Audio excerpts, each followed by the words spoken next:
And then last question, which I've saved for last because I think it's probably the funnest, for lack of a better term.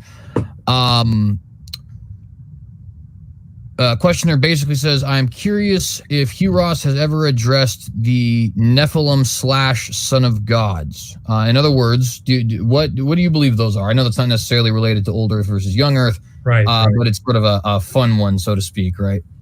Well, it is a fun one, and you'll find a whole chapter on it in this book, plus an appendix. So we actually deal with that question, mainly because we think it's relevant to what you see in Genesis 1-11.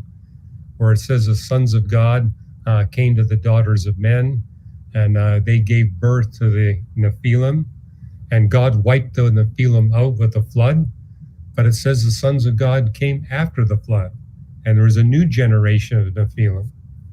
And I basically say in my chapter here, there's only 2 Nephilim in the Bible where it tells us how big they are, but they're big. Goliath, if you use a short cubit, was 9 feet 9 inches tall. And it tells us that he went into battle with at least 250 pounds of weapons and armor. And likewise, we got Og, the king of Bashan. And it said the bed he slept on was made out of iron. And it was at least 13 feet long and 6 feet wide. So these are big creatures. But the other thing we notice in the Old Testament, we only see male Nephilim. There's no mention of female Nephilim. It also tells us that they had birth defects, 6 fingers and 6 toes. And we were told that they're evil. And so evidently they were so evil and so physically powerful that God sought to wipe them out.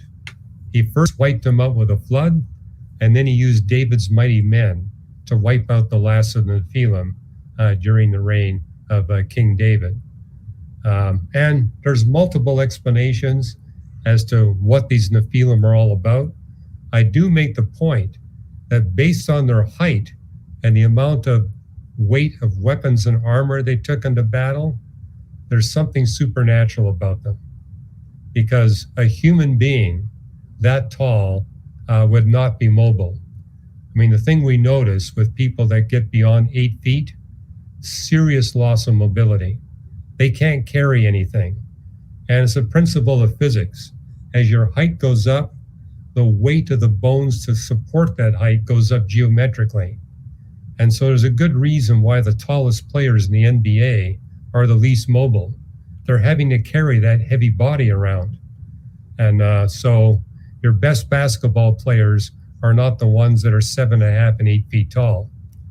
And the tallest human that ever lived was 8 feet 11, and he died of physical exhaustion before he hit the age of 40. So it tells us that there's something about these Nephilim that is supernatural. One explanation is that the sons of God were fallen angels. So that would explain a supernatural connection. Another explanation is that these were demon-possessed men that came to the daughters of men that were not demon-possessed. And then the third theory is that God had commanded the sons of Seth to leave alone the daughters of Cain. Or pardon me, that's the other way around, that the sons of Cain visited the daughters of Seth. So those are the 3 theories out there, but I argue the only way you can make any of those theories work is to bring in a supernatural component, because it's simply not possible for physical human beings, limited by the laws of physics, to reach that height and still be functional in battle. All righty. And so with that, I do want to say I